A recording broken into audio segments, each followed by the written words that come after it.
morning. Hope you're all right. I'm thrilled to be here. I'm going to talk about simplifying the media workflow. So we'll start with that's a short introduction. I've been, as Eric mentioned, about 20 years within the industry, working primarily as a mastering engineer. So I began in the music industry, mastering for artists and records and so on, and moved on to the movies and TVs over time. So for the past 7 years, I've been working first at Viaplay and then at the NENT Group, the Nordic Entertainment Group. Used to be MTG, Modern Times Group, but we're now a standalone company, so we're not part of MTG anymore. Some of our brands that we're working with, these are just a few brands. I think we have like 50 brands within the NENT Group or so, but I'm going to talk about 3 brands that is part of this part. That's Viaplay, where I originally started. That's the EST, TVOD, and SVOD service for VOD and sports. For the sports side, I think we have like 20,000 hours of content every year live streamed. And we have a bunch of all the TV releases, dramas, all-time classes, and film premieres as well. Then we have Viafree, which is the AVOD part of the streaming service. And then the grand old lady, Viasat, which is our broadcast leg where it all started some 30 years ago. So within this, I was figuring what I put myself. Should I put an organizational chart to see where I am within the company? But that wouldn't be fair in any way. So basically, we have all the studios delivering content to NENT Group. And we have all the different platforms providing all the end users the content to look at.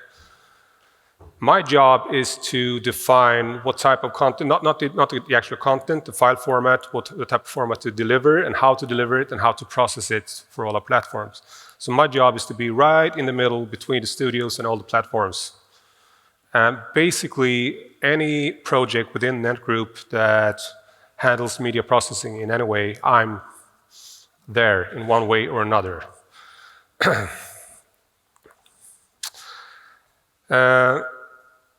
As mentioned, I began as a mastering engineer, and I began in the analog time, actually working with 16mm films and moving on through tape and now being digital. So being digital, for the past 10 to these numbers are, I'm sorry, there you go.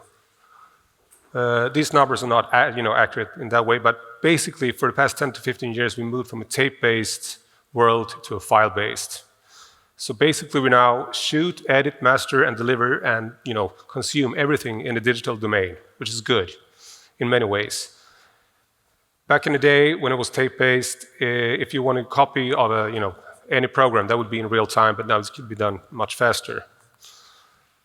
So the result is a much shorter turnaround time for anything. So we can provide content to our end users much faster, in a more efficient and more cost-effective way than it used to be. Just look at like YouTube and stuff like that. It's more or less immediate. You can get it online at any time. The problem is that moving into the digital domain is that we no longer have a single standard to rely on. Now, it's not true that we only had one standard back in the day, but it was much easier. If I had an HD cam recorder, I would deliver an HD cam tape to the broadcaster, and they would be able to read that. These days, since it's all digital, anyone can master a file, and they are. So we get like a quadrillion different models and sizes and file formats on a every day-to-day basis. So the problem is that we now have too many standards to follow.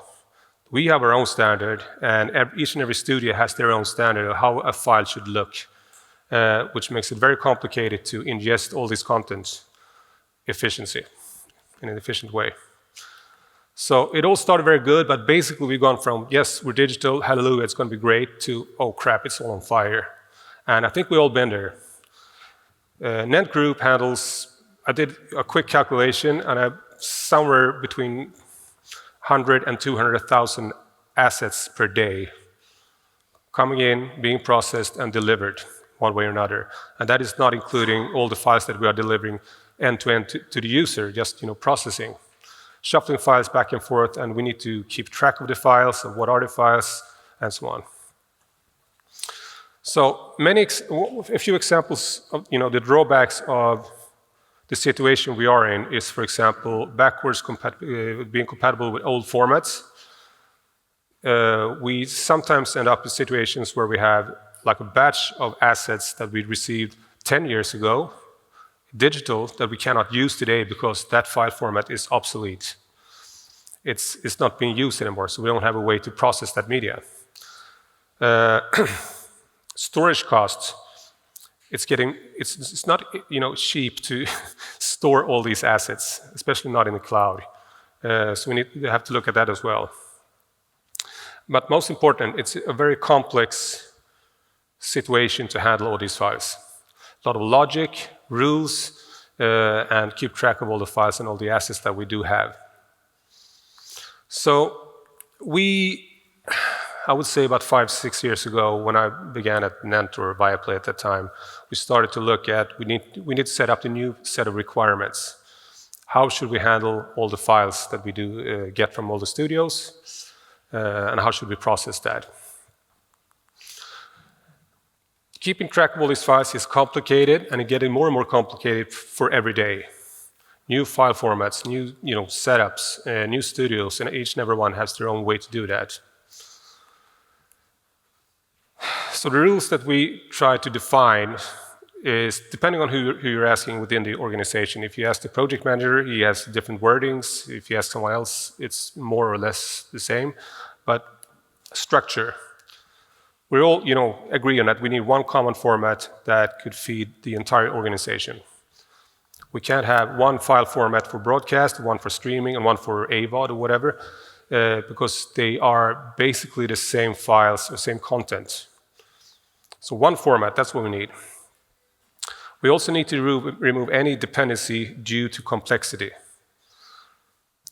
When we are procuring new systems for media processing, like a transcoder, we are very often stuck on the fact that we can't pick a vendor because our complexity hinders us from choosing that one. It needs to be scalable. Storage and processing need to scale to our needs. So one day, maybe we need to process 20,000 assets quickly. The next day, it's back to day-to-day operations with a couple of hundred, maybe 1,000 of assets. So those are our basic set of requirements that we set up, more or less, depending on who you ask within a company. But if you define it, it's going to be those 3 pillars. Which makes us coming to the IMF. IMF stands for Interoperable Master Format. It's not a file format. It's a specification or a framework for transferring or exchanging media and how to process it. The first time I heard about IMF was back in the day when I was working in digital cinema, which is basically the same setup, same set of standards that it's based on.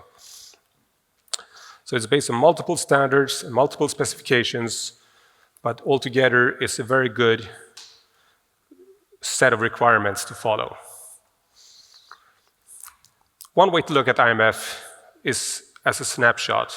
If you were to create a movie and you shoot it, you edit it, and you master it, right there within the EDL or the workstation where you do your work, if you take a snapshot from that and define it as an IMF package, you can lift that to the next system and explain to that system, this is an IMF. So we will read that IMF and understand what to do with that. Okay? Another good analogy is if you want to bake a cake, you need ingredients, you need a recipe, and you need instructions. And based on ingredients, you can have different recipes, use the same ingredients to get another cake, sort of cake. Like that. So this is just the basic flow of converting a file to an IMF format. You have a video or a feature. which includes one video track, and in this case, 8 audio tracks. You have 2 external files, which are the subtitles, and you convert that on the media items to J2K video, which is JPEG 2000. So you always retranscode the video to J2K. And the reason why we're using J2K, because it's a non-destructive file format. It's not non-destructive, but it's better than the others. I've done some testing of converting like an XDCAM or a ProRes to, for example, another XDCAM or ProRes, transcode our renditions and compare those renditions to the renditions made on the original source, and there's a great difference on the quality. Moving from, for example, XDCAM to J2K to our renditions shows no difference whatsoever compared to doing it from the original file. So there's no loss of quality moving to J2K, no visual loss of quality. Of course, there's a loss of quality since you're encoding the asset, you're removing information. The audio is always packed into a single stream, so you get one file per language and mix type. So in this case, we're going to have 2 files, one 5.1 and one stereo. And the subtitles are then converted to TTML or IMSC1 subtitles. You also have support for artwork and metadata and stuff like that. We'll show some more examples of later on. So what you get are the media items: video, audio, subtitles, artwork, and so on. These are the ingredients. So within a package, you can have as many as you like. After that, you get the CPL, which is the content playlist. This is the recipe, explaining what parts do you need.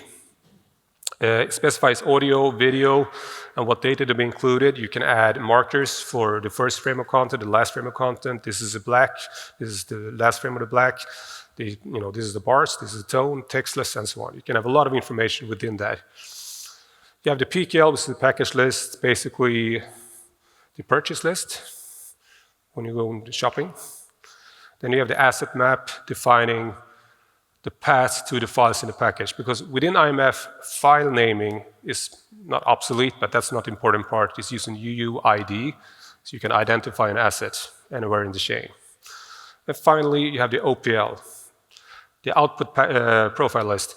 This describes the transformations like cropping, color, scaling, and other stuff like that. So these are the instructions to baking the cake. If I was to parse one of the CPL is XML based, so it's not really human readable, just mumbo jumbo, but you can parse that. So this is the CPL parser from the fishtank.cloud, where you parse the CPL and you get all this information. These are just metadata, explaining things, but more important, you can get information like this, just reading out. This is not media info, this is reading the XML, and it's within that package. You can get all this information. So in this case, I have one segment, that one video. I have markers, no subtitles in this case. It's 16:9, it's full HD, it's SDR, 10-bit audio or video, 5.1 audio, stereo audio, and so on. And the markers, I didn't screenshot that, will show the frame number for first frame of content, last frame of content, push next episode, skip intro, and all that information. So, conclusion. We will reduce complexity by moving our logical systems, the logics from our system to this package instead. Because if we want to keep all this logic within the MAM system, it's going to be a very complex system. And MAM suppliers, they love that. They always have the solution for people like us. But I want to move away some of the logic to within the package, and the package alone should be able to be sustained if moved to another system. We will reduce storage, because one part of the IMF is, for example, if we take Pixar, Disney, they have one original version, and then they have 4 different, for the Nordics, Swedish, Norwegian, Danish, and Swedish, not only audio, but also video. So rather than having 5 video files delivered, we get 1 video file and all the audio tracks and all the differences as video pieces. So you can author that in the CPL and reduce storage.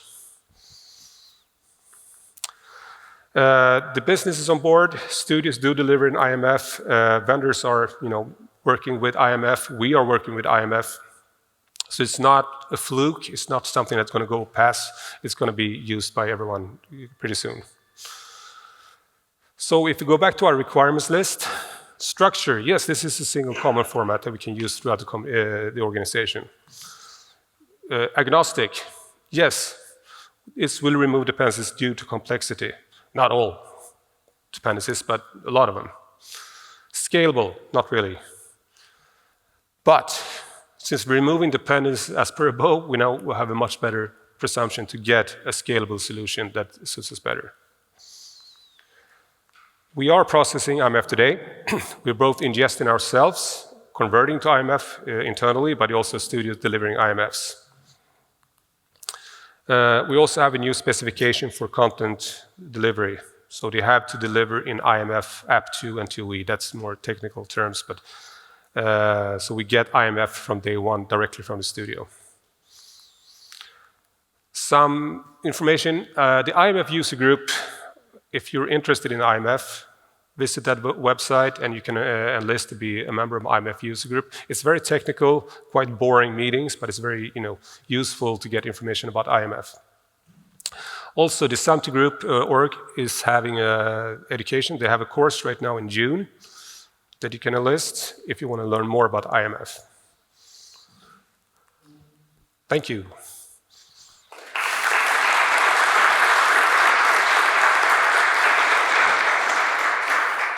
Thank you, Niklas. We do already have a question that came in on the website. But first, before that, any questions from the audience regarding IMF? Let me pose one quickly. Niklas, can IMF be integrated easily into existing workflows, or does it require that new workflows be created? And could you talk a little bit about what the costs are for doing that? It's, dependent on your workflow. You can implement it from day one, but you probably have to rethink how to work.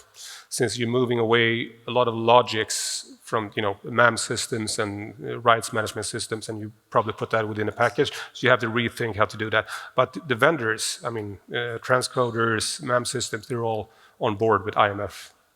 So they usually have support for that, yeah. How is the cost of content compared for the cost of technology at Viaplay? For Viaplay? Yeah, or for your service? It's a quite broad question, I know. We want to compare the cost of content and the cost of technology? Exactly. I have no idea what the cost of content is. Honestly, I have no idea how much we pay for content. I know what the technology costs. I will not tell you, but... Okay, we'll take that question during the day, I guess. Yeah, okay. Any other questions from the audience? All right, once again, thank you very much, Niklas. Thank you.